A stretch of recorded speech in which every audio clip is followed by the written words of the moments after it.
Boom! Boom! What's up, gamers? My name's Andrew Taylor. And I'm Matt Hall, and today we are checking out, as was illustrated by Andrew here, a military shooter that goes by the name of Spec Ops. Boom, boom, boom, boom, boom. The line. Boom, boom, Spec Ops The Line. boom, boom, boom, boom, boom. My review. Boom. Spec Ops The Line is one of those games that I have been hearing about for years before actually trying it for myself. Released in 2012, the game looks like a pretty standard military shooter from that time. The gameplay seems to take inspirations from titles like Gears of War, with a visual style that's reminiscent of the Modern Warfare games. Admittedly, I'm not really a fan of Gears of War or Call of Duty, but after repeatedly seeing this game touted as a superior example of what a military-themed shooter can do, I decided to dive in. In the game, Dubai has been ravaged by sandstorms, which have left a large number of civilians stranded. Local government has abandoned the city, but a US combat unit called the 33rd Battalion was attempting to evacuate the area. The effort failed, and the 33rd wound up declaring martial law.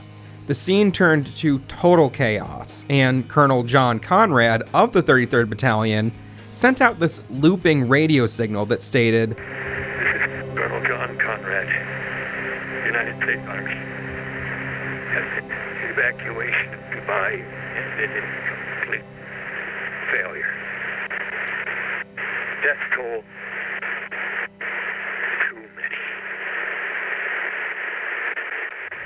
The US decides to send 3 Delta Force operators on a reconnaissance mission to Dubai with one simple task: confirm the status of Colonel Conrad and any survivors, and then radio for extraction. This plan goes awry almost immediately, as we discover that a group of armed locals have been waging war against the 33rd Battalion. See, after their evacuation efforts failed, Colonel Conrad led the 33rd back into Dubai to occupy the area and rule over the surviving civilians. It appears that Conrad's gone insane and has been engaging in all sorts of atrocities and war crimes against the citizens of Dubai. As the game progresses, the severity of the situation really unfolds, and the player learns that there are other government forces involved in the Dubai conflict. Uncovering the truth behind everything going on in the game turns out to be a thrilling, conspiracy-laden mystery that I really didn't see coming at all. The caliber of the performances and writing in this game are exceptional, especially in the genre of third-person military shooters. Throughout the game, the player is faced with very hard choices, and those choices have a direct effect on the game and how the story resolves for the player. Even up until the final moments of gameplay, you're making choices that are going to greatly affect the end of the story. As for the game's mechanics, in many ways it plays just like other shooters from that era, games like Gears of War or Max Payne 3. But the combat here felt faster to me than it did in other shooters from around that same time. With these types of games, sometimes controlling the player character can feel sluggish or too heavy for me, especially in Gears of War. Spec Ops manages to do the whole cover shooter thing in a way that feels very fluid and dynamic. There's a wide variety of guns and projectiles to use, and you can give combat commands to the 2 other soldiers who are accompanying you. It's all pretty standard stuff for the genre, but it's done really well. When you combine that solid gameplay with the superb writing, you get a game that's very hard to pass up. I finished the campaign in around 9 hours and really didn't have anything negative to say about it. It's a really solid game. There's also an awesome psychedelic rock soundtrack that plays throughout the story, which is a musical genre that I don't believe I've heard used so heavily in any other game. Whether you're a fan of complex, psychological thrillers or intense third-person shooters, Spec Ops The Line has a lot to offer. There's a reason why this game is still so highly regarded. I'd love to go on about some of the specifics of the story, but I don't want to spoil it for anyone. So if you haven't played this game yet, do yourself a favor and pick it up as soon as you can. Well, I normally come in laughing and saying, ha ha ha, what a review, but there's nothing to laugh about in this game. My God, I've never seen such a grim digital depiction of the true nature of war. My God. But I have to ask you, Andrew, have you played Spec Ops: The Line? I have not played Spec Ops: The Line. I thought it was a wrestling game. I'm sorry, I thought it was a football game based on the name alone. What line in football? The line. Like the 40-yard line? Yeah. Or the 20-yard line? There's a couple lines in football, isn't there? Yeah, you're like, you gotta get through. You gotta break through the line. Oh, like a lineman? I'm a lineman. Yeah. Wow, I guess there's a lot of lines in football. Yeah, many lines. That's the issue with the football. I also imagine they're probably, you know, cutting up some lines after in the locker room celebrating after a big game sometimes. After a big game, yeah. That's what I'd be doing. It seems like the people that are making this game might have did that too, because it's crazy. This game looks cool. This is a game that I would never have tried. I remember especially when it came out when I was like in high school, I would be like, military shooter, don't care at all. I've never cared a lot about Rainbow Six, Call of Duty, anything, you know, quote unquote realistic. Yeah. Never did anything for me. But you said that this kind of like, and not that you feel exactly like me, but this really subverted your expectations? Yeah. Wow. No, I really enjoyed Call of Duty. No, I didn't. Medal of Honor, I should say. The first Medal of Honor, I was like, holy shit, this is crazy. I don't know if Call of Duty or Medal of Honor, which one came first? I want to say Medal of Honor, but I don't know. I want to say Medal of Honor first by maybe a year at most. But I also did enjoy Rainbow Six for the N64. I played that a little bit when I was way too young to play that, and I liked it too. Yeah, I couldn't get super far because a lot of the tactical stuff was a bit beyond me. But in general, you know, from that time, I saw a lot of the military shooters as being kind of like repetitive, and also there was more of a focus on multiplayer and less focus on the single player campaigns, which, you know, with a lot of those multiplayers, if you're not like in on day one and like getting good immediately, it's kind of a fucking waste of time to even try. I think there's a lot of people that would argue with you on that, but I feel the same way. I jumped into Overwatch maybe a year or two into it being out, and yeah, I just got decimated. Yeah, and well, people who would argue, I also do see a lot of people arguing, you know, against that. I know a lot of streamers personally and just people I've seen online who might play, you know, one of those style games for an 8 to 10 hour stream a couple times a week. Yeah. Just doing multiplayer matches the whole fucking time. To accumulate skills, what you're saying? I guess. I mean, I don't see how you could play a game for 8 hours and not get a little even better. 8 hours a week and not get pretty good, but you know, I don't want to do that. Oh, I'm saying you're saying that it would require that amount of time. It seems like it does. Yeah, it seems like it for does. Sure. Yeah. I have definitely experienced that, and even when there's like modes of like, say there's like the ranked competition, which is separate from casual play. Man, even still, you get destroyed in like the lowest level casual stuff, unless they kind of like throw some bots in there to ease you into the experience. Yeah, but fuck that. That's not what we're talking about. The point is, I kept hearing about this game from so many people whose opinion I respect when it comes to good games, and they all said like this is like a exceptional military shooter, especially in terms of the story, which, you know, I'm someone who really enjoys strong narrative-driven single-player campaigns. You know, I like a lot of arcade stuff, a lot of, you know, non-story-based stuff, but I really go for a well-told story. Sure. Not that that's like some crazy thing to say, but you know what I mean? Like, there's a lot of games where you're like, holy shit, that's exceptional writing. Very well done, yes. My God, the writing in this game is so fucking good, and I don't even know how much they explain until the end, but you realize that you've been making choices from the opening scene up until like, I don't want to spoil anything because this is a spoiler-free show for the most part. Even in the final 15 minutes of the game, you have like 3 or 4 chances to drastically alter the ending. Really? Okay. Even like, you'll like end the game and then you'll get like a cutscene that you wouldn't have gotten if you had ended the game like 5 minutes prior. Really? And then like in that cutscene, in the final scene of the game, you have like 2 choices you can make. And it's really not like, it's not always like press left to choose this and right to choose that. Sometimes it's just like based on your actions in a way where it's like, oh, I didn't even think to like do that. You know what I'm trying to say?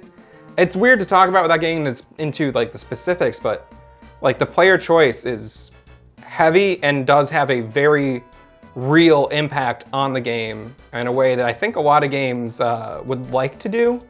But don't quite get there. Yeah. I think it's a really A+ tactic to kind of take that narrative writing and very detailed writing that we get in like single player games and apply that to the kind of case of AAA multiplayer shooter.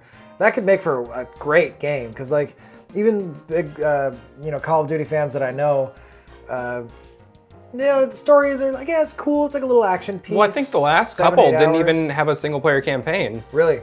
I wouldn't be surprised. One of the most recent ones. I think the last two. Wow, at all? No campaign to speak of. No. Interesting.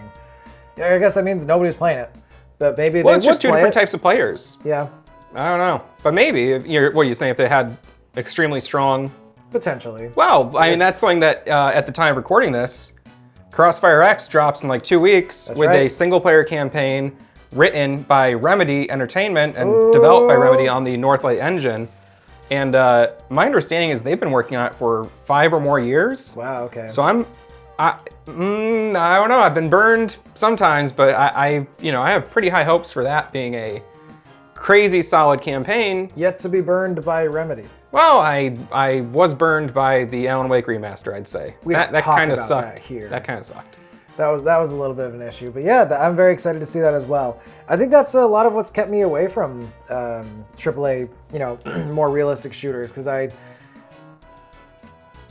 is there anything in the marketing or anything that you see with Spec Ops that would signal to you that like, hey, this isn't a military shooter? I feel like what I'm getting at is that it might be the same struggle that Remedy had with showing Max Payne, maybe not Max Payne, but Alan Wake is like, hey, this is so much more than what it looks like, but there's not a great way to convey that through marketing. I mean, gaming in general wasn't really on my radar in 2012 when this game came out. What were you doing?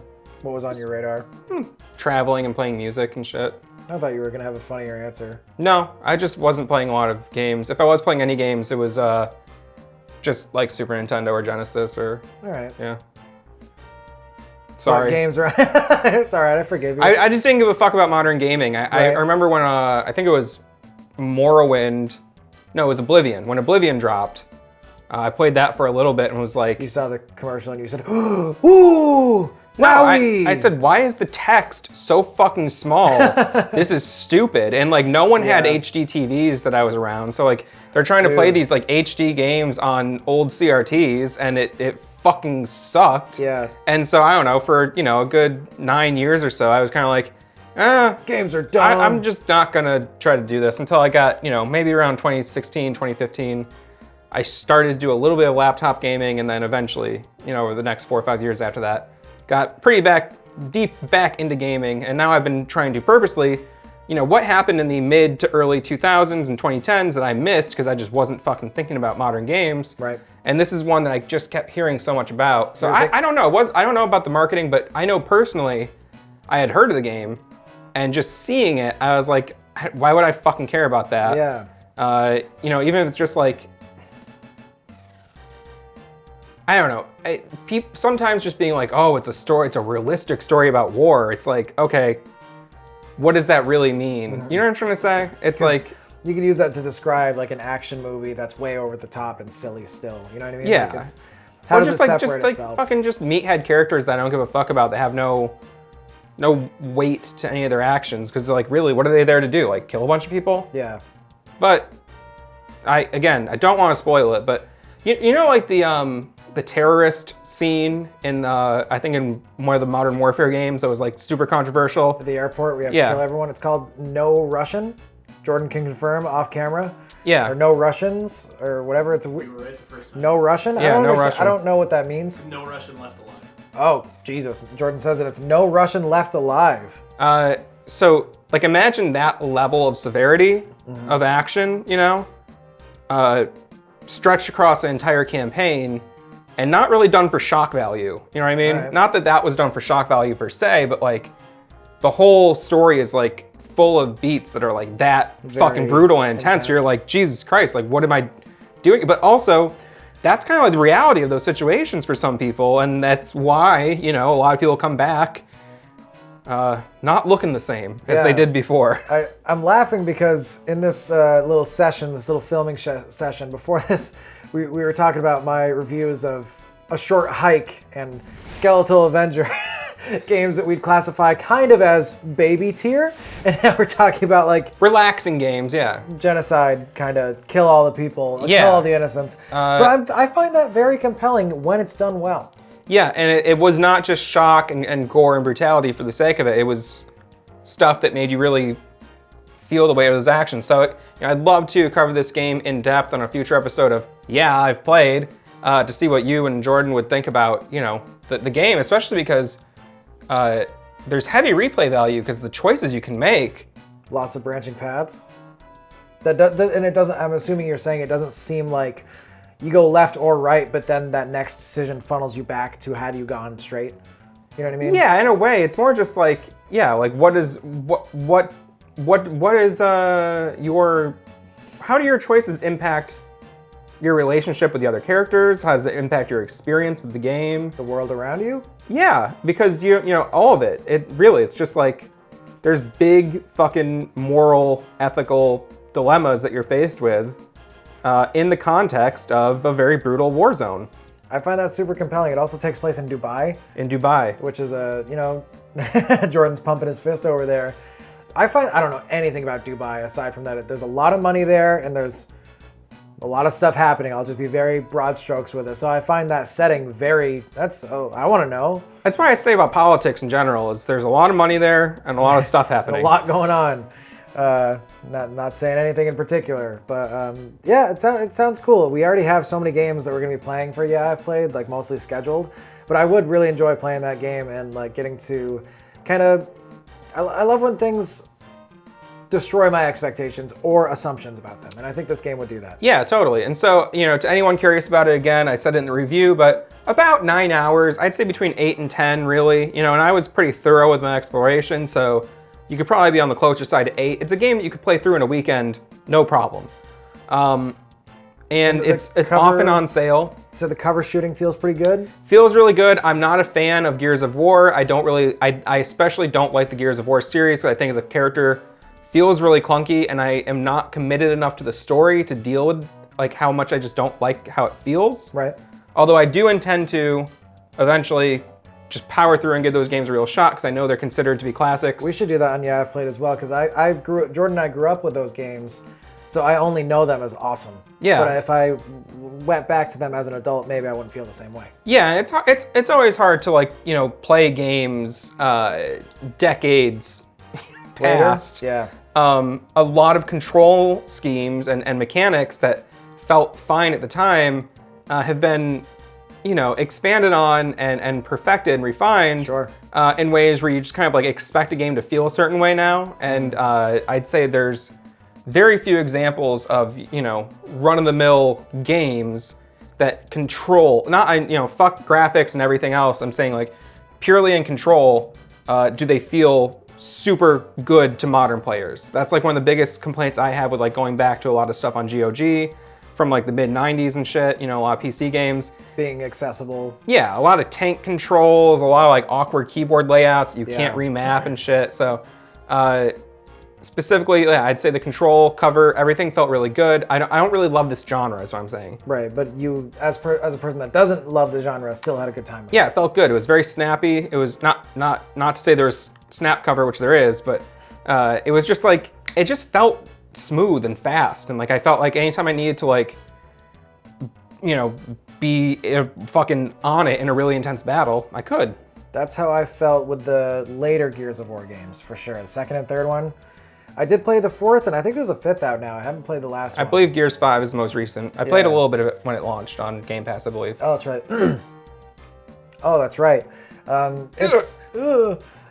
It's pretty, they feel great, but I do remember, like, there's maybe not leaps and bounds, but in each new Gears game, there was definitely improvement in that fluidity and that control, because with a third-person camera, everything is so different. And you do have those more weighted, heavy, clunky sometimes interactions. And I remember that feeling, even though it didn't, they sacrificed a little bit of the realism to make it feel better. And I think that's a necessary, a very good move. Yeah. So, yeah, I hope we play that one day. I hope we play all the Gears of War games one day. And until then, please keep watching our videos. Hit the like button. Share it with a friend. Do you have a friend that likes Gears of War? Maybe they'll like Spec Ops Online. Probably not. I find that most people who like Gears of War are kind of fucking dumb. Goo goo goo goo goo. Boo boo boo boo boo. It's kind of like a different type of baby game. Oh yeah.